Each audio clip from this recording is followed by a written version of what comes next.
আমার আরেকটা ভিডিও আপনাদের মাঝে উপহার দিতে চলেছি। আজকের ভিডিওটি হলো নারী ফুটবল টিমের খেলা। যে দুটি দল আজকে খেলায় অংশগ্রহণ করছেন তার এক প্রান্তে রয়েছে সিরাজগঞ্জ নারী ফুটবল একাদশ ও অপর প্রান্তে রয়েছেন নাটোর নারী ফুটবল একাদশ। বাঘের সিংহের লড়াই। অনেক দিন ধরেই শুনছিলাম যে কামরখন্দ থানাধীন কর্ণসূতি গ্রাম নারী ফুটবল খেলার আয়োজন করতে যাচ্ছে। সেই দিন কবে পাবো? অবশেষে সেই দিন আজকে পেলাম। সেই মহেন্দ্রক্ষণ অনেক অপেক্ষার পর আজকে মাঠে খেলা দেখতে চলে আসলাম। এসেই তো দেখি তিল ধারণের জায়গা নেই, এ পরিমাণ মানুষের চাপ। কীরকম ফুটবলকে ভালোবাসলে মানুষ এরকম মাঠে খেলা দেখতে আসেন। আসলে ফুটবলটা সকল শ্রেণীর লোকই ভালোবাসে, ছেলে বুড়ো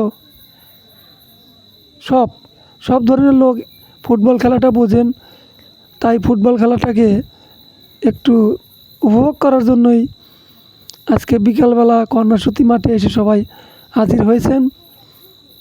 আমি তো গিয়েই খেলা তো দেখতে পাচ্ছিলাম না, ভিডিওটা একটা বানাতেই হবে, যার কারণে ফোনটা দুই হাত দিয়ে উঁচু করে ধরে ফোনের মাধ্যমেই খেলাটা আমি দেখেছি। তাছাড়া কিন্তু দেখতে পাচ্ছিলাম না, কী করবো। অবশেষে এই বুদ্ধিটাই খাটিয়ে খেলাটা দেখলাম। সেই ভাইরাল ঈশিতা এবং ভাইরাল স্বপ্না, যাকে আমরা টিকটকে ফেসবুকে অনেকগুলো পেজে আমরা দেখেছি, ওনারা সত্যি অসাধারণ খেলে থাকেন।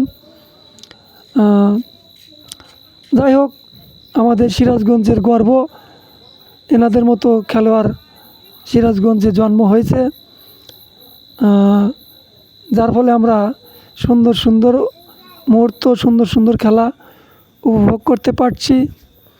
সবচেয়ে বড় কথা হলো, যারা এই ফুটবল খেলার আয়োজন করেছেন সেই কর্ণসূতি গ্রামকে ধন্যবাদ জানাতে চাই, সকল কর্ণসূতিবাসীকে, এবং সেই সাথে যারা এই খেলার আয়োজক তাদেরকে অসংখ্য অসংখ্য ধন্যবাদ।